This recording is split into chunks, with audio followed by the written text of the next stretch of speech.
সিংহল সমুদ্র থেকে নিশীথের অন্ধকারে অনেক ঘুরেছি আমি বিম্বিসার অশোকের ধূসর জগতে। সেখানে ছিলাম আমি আরো দূর অন্ধকারে বিদর্ভ নগরে। আমি ক্লান্ত প্রাণ এক, চারিদিকে জীবনের সমুদ্র সফেদ। আমার দুরন্ত শান্তি দিয়েছিল নাটোরের বনলতা সেন।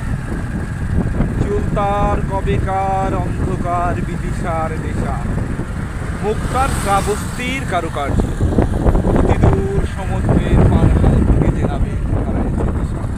সবুজ ঘাসের দেশে যখন সে চোখে দেখে দারুচিনি দ্বীপের ভেতর, তেমনই দেখেছি তারে অন্ধকারে। বলেছে সে, এতদিন কোথায় ছিলেন?